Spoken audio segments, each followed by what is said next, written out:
সমিতি জিন্দাবাদ জিন্দাবাদ জিন্দাবাদ। পশ্চিমবঙ্গ গৃহ শিক্ষক কল্যাণ সমিতি জিন্দাবাদ। সমস্ত গৃহ শিক্ষকদের জানানো যাচ্ছে আদালতের নির্দেশকে উপেক্ষা করে এক শ্রেণীর সরকারি স্কুল শিক্ষক করে যাচ্ছেন গৃহ শিক্ষকতা। তারই বিরুদ্ধে বৃহস্পতিবার বীরভূমের সিউড়ি আদালত সংলগ্ন জেলা স্কুল পরিদর্শকের দপ্তরের বাইরে বিক্ষোভ প্রদর্শন করলেন বঙ্গীয় গৃহ শিক্ষক কল্যাণ সমিতির সদস্যরা। সরকারি স্কুলের শিক্ষক শিক্ষিকারা কোনো অবস্থাতেই করতে পারবেন না গৃহ শিক্ষকতা। রাজ্য শিক্ষা দপ্তরের পক্ষ থেকে বারবার এমন হুঁশিয়ারি দেওয়া হয়েছে। এমনকি চলতি বছরের 1 মে কলকাতা হাইকোর্টের তরফেও এক অধ্যাদেশের মাধ্যমে দ্ব্যর্থহীন ভাষায় জানিয়ে দেওয়া হয়, যারা সরকারি স্কুলে শিক্ষকতা করবেন তারা গৃহ শিক্ষকতা করলে তাদের বিরুদ্ধে নেওয়া হবে আইনি ব্যবস্থা। তবে আদালতের সেই নির্দেশ আসার পরেও স্কুল শিক্ষকদের প্রাইভেট টিউশন করার ছবিটা একটুও বদলায়নি। কারণ এখনো পর্যন্ত যে সকল শিক্ষক টিউশন করবেন না বলে মুচলেকা দিয়েছিলেন, তারা সত্যিই টিউশন ছেড়েছেন কিনা তার কোনো সমীক্ষা করা হয়নি। ফলে আজও তারা চুটিয়ে টিউশন করে যাচ্ছেন বলে গৃহ শিক্ষক সংগঠনের পক্ষ থেকে অভিযোগ তোলা হয়। সংগঠনের রাজ্য সম্পাদক অলিকেন্দু চক্রবর্তী বলেন, যারা আদালতের নির্দেশকে লঙ্ঘন করে আজও চালিয়ে যাচ্ছেন প্রাইভেট টিউশনি, তাদের চিহ্নিত করে অবিলম্বে শাস্তিমূলক ব্যবস্থা নেওয়ার দাবিতেই এদিনের এই ডেপুটেশন। গৃহ শিক্ষকদের দাবিতে শিলমোহর দিয়ে জেলা স্কুল পরিদর্শক জানান, শীঘ্রই তিনি বিষয়টি নিয়ে কড়া পদক্ষেপ গ্রহণ করতে চলেছেন। ডেপুটেশন দেওয়ার জন্য শুধু আজকে নয়, বহুবার এসেছি, কিন্তু এসে কোনো কাজ হয়নি, কাজের মতো কোনো কাজ হয়নি। তিনি আশ্বাস দিয়েছেন, অনেক পজিটিভ কথাবার্তাও বলেছেন, কিন্তু কোনো কাজই হয়নি। আমরা একজন গৃহ শিক্ষক গৃহ শিক্ষিকা, এর জন্য আমরা গর্বিত, আমরা এর জন্য মাথা নিচু করি না। কিন্তু যারা স্কুল টিচার, তারা এখনো আইনের অমান্যতা করে আমাদের গৃহ শিক্ষকতার ভিতরে অনুপ্রবেশ করে টিউশন চালিয়ে যাচ্ছেন। আমরা এর আগে আরো অনেক জায়গায়, সিউড়ি, বর্ধমান, দীঘা, তারাপীঠ, বিভিন্ন জায়গায় আমরা সম্মেলন করে গিয়েছি, কিন্তু আমরা আশানুরূপ কোনো ফল পাইনি।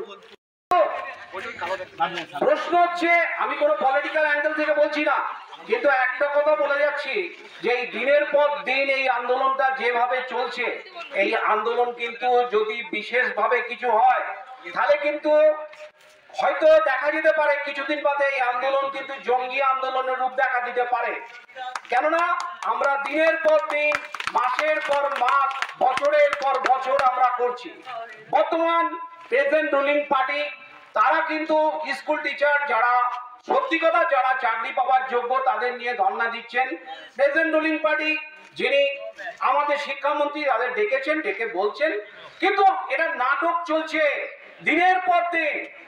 আমাদের প্রাইভেট টিউশনটাকে নিয়ে নাটক চলছে। আমরা অনেকবার ডিআইকে বলেছি।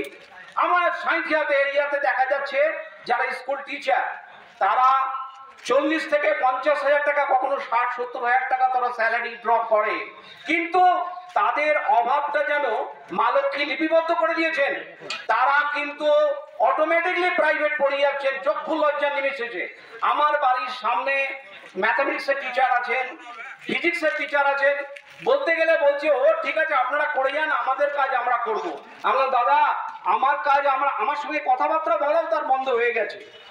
যাকে দেখুন, আমাদের দাবিটা হচ্ছে সরকারি আইন 2009 এবং 2018 কলকাতা গেজেট অনুসারে স্কুল শিক্ষকদের প্রাইভেট টিউশন নয়, সমস্ত রকমের স্কুলের বাইরে কোনো পেশার সঙ্গে যুক্ত থাকতে পারবে না, এটা হচ্ছে আইন।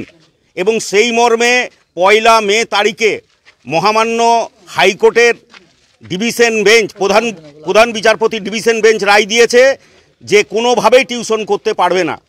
তারপর আমরা সংসদে সভাপতি রামানুজবাবুর সঙ্গে মাসখানেক আগে দেখা করি, ডেপুটেশন দিই।